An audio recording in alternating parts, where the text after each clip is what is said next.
Okay, so today I want to show you guys how to take your 3D model from TinkerCAD and move it over to FlashPrint and get it ready to print on the 3D printers. So I want to get my new emitter ready to print, so I'm going to just open up this, tinker this, and our Wi-Fi is a little slow today, but hopefully there we go, it's running. So I want to take this model and I want to get it to where I can 3D print it with our new FlashForge printers. Not endorsed, by the way, but just letting you know. So I'm going to go to export. I want to export it as an STL file. And now that's going to go into my download folder, which is, it actually pops up down here. Now I'm going to minimize all of this and go here to FlashPrint and open up my FlashPrint program. I've got several different printers, so depending on which one you're using, for the most part you guys are going to be using either the Adventure 3 or the Creator 3. And if you're using the large printer, you're going to be using the Guider 2 S series. Very nice printer. The Creator 3, ours is actually the Creator Max, which isn't listed in here. I think we need to run an update. But the Creator 3 is working so far for that. So we're going to select Creator 3. This is for the medium-sized black printers that have the two colors. So if we select this, our layout's going to change a little bit. And if we know that we want to use the spool on the left or the spool on the right, we're going to select that down here with the extruder. But first we need to upload our emitter. So I'm going to go ahead and load. I'm going to go to my downloads and click on my new emitter. It should be the very first thing here. I just printed my key fob last week. So we're going to click on our new emitter, open that up, and there's our emitter. Now it's kind of this greenish color, and if we click on extruder, and then we click on the emitter, and then we click extruder again, you'll see that because it's green, we're going to be using the left extruder. So if the left side of the printer, if you're facing the printer and the left side has the color you want, then you want to select left. If the right side of the printer has the color that you want to select right. So it's really going to depend which color you're going with. So make sure you select the correct side of the printer or you're going to end up with the wrong color. Okay, so it's very important that you select the correct extruder here. Do not select mirror or duplicate. That's just going to end up doing some other crazy stuff that we're not really ready for in this video. So I'm going to go ahead and leave it on left and make sure that I have that selected. And then I can close that out. So now this is going to print with our left extruder. Now it's going to print better if I flip this upside down and throw some supports in there, because that's going to give me a nice flat surface on the top of this, which I want. And I won't need as much support material if I flip it over. So I'm going to go ahead and flip this thing. In order to do that, we're going to use the rotate here. And I want to click on rotate twice. So to get these options to really open up, you have to click on them twice, slowly. You don't have to do a fast click. And now I can kind of see that I have these different axes. And I want to rotate this, I believe, on the x-axis. Plus or minus 90 degrees, and that's going to turn it kind of one way or the other. So if I click that twice, it's going to flip it around 180 degrees, and that works just fine. If I wanted to flip it across the y-axis, I could do that as well, or the z-axis. Now in this particular case, the z-axis wouldn't really do much other than sort of make it spin around in a circle. So that's not really going to do anything for us. So with that rotated, it looks pretty good. I'm going to close that out. Make sure we're still down on the bottom of the print bed, which that's all blue, so we are. We're good to go there. And now I'm going to hit print. Actually, before I go to print, Remember I said I need some supports for the inside of this. I'm going to go to supports, and I'm just going to go ahead and click auto supports. Before I do that, let's check our options. So I have an overhang threshold of 75 degrees. So it's going to minimize the amount of supports that I need. And so far I've had okay support with that. Post diameter 2 millimeters, base diameter 3 millimeters, base height 2 millimeters. I'm sure there are better settings out there. I am by no means an expert. Just in the printing I've done over the last few months, this has worked out for me. I'm not going for super high detailed prints. I'm going for really speed, trying to get these things printed as quickly as I can while still maintaining decent look. But I'm really kind of focused on speed, because I have about 60 people that are trying to print these things. So I want to be able to print as fast as I possibly can. And I just changed that, I believe. So that should be good. We're going to do an auto supports. Supports are generated. I'm just going to rotate around here, and I can kind of see, if I zoom in, I'm just rolling my mouse wheel, I can see those supports are in there.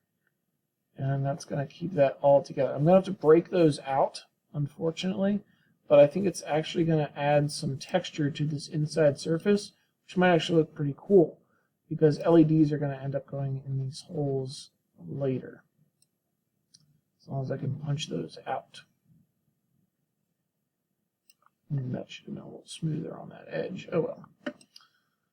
The inside smooth, that's what was important. So I'm going to go ahead and go back. It's going to ask me to save my supports to the file, so we can hit yes. It's not super critical where we save our supports.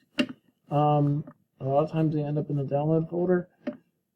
I do have a 3DPrint folder that's on the computer. That's apparently not, it's on a thumb drive, I lied. But I do have a print folder on the desktop as well, right here. So we can go ahead and throw that in there if we need to, and that's saved for us. So we go to print. Now, if our supports are disabled, it's not going to print those supports that we just added. So we want to enable that if we need supports. If you don't need supports, if everything tapers from the bottom up and gets smaller, and you don't have any horizontal surfaces that are sort of floating with nothing underneath of them, you do not need supports. I need supports because I have a horizontal surface on the inside of this thing that has nothing to hold it up. If it was more solid, I wouldn't need the supports. But because I have a big open hole on the inside, I need supports to hold up that surface. Brim is pretty much going to give us an outside perimeter to help stiffen this up, so we'll leave that checked. And my layer height is 0.35. That's pretty good. We could go lower, we could go higher. I'm actually going to go ahead and lower this down to 3 millimeters.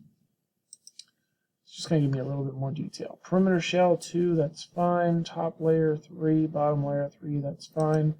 Infill 15% triangle.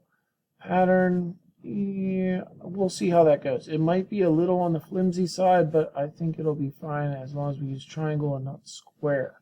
So, or line, I mean. Line is the weakest, hexagon is the strongest, triangle is the middle ground. Hexagon's going to take a little bit longer to print, but it is going to give you a little bit more strength. I did print a few things at 10% with the line, and they get very soft and not very rigid at all. Printing at 20% at a hexagon is significantly stronger than printing at 15% with the triangle. But this doesn't need to be super strong. So we'll leave it at 15%, but I think we're going to go hexagon just in case. Speed, we got 85 millimeters per second with travel speed of 105 millimeters per second. That should be okay. As long as we're close to those numbers, within 5 millimeters per second, I would say. I wouldn't really go any higher than this, maybe lower. I haven't tested it much higher than that.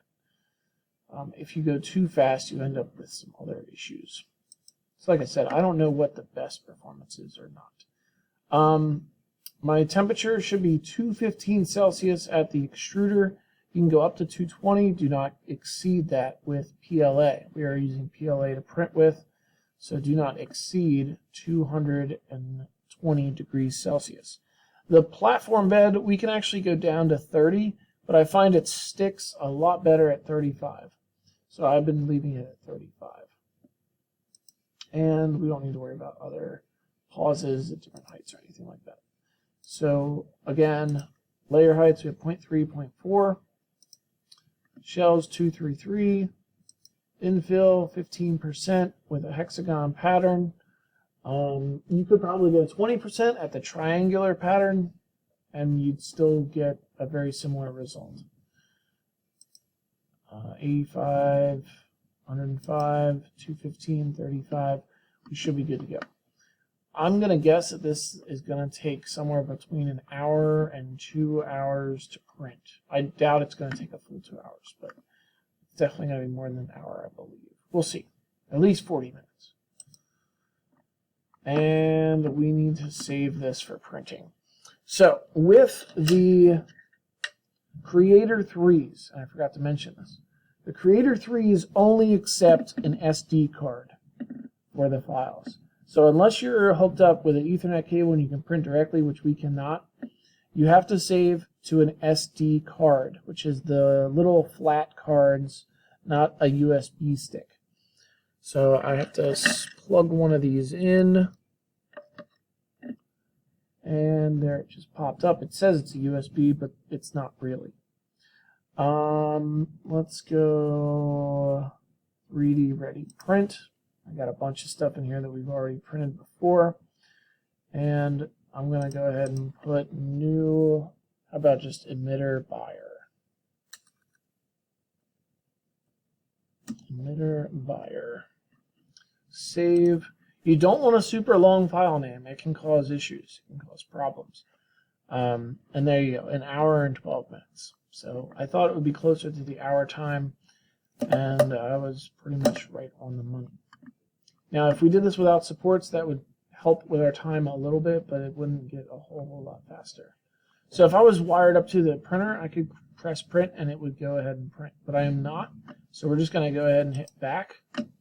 And if I wanted to try some other print settings, I could, and we could see how that would affect the time.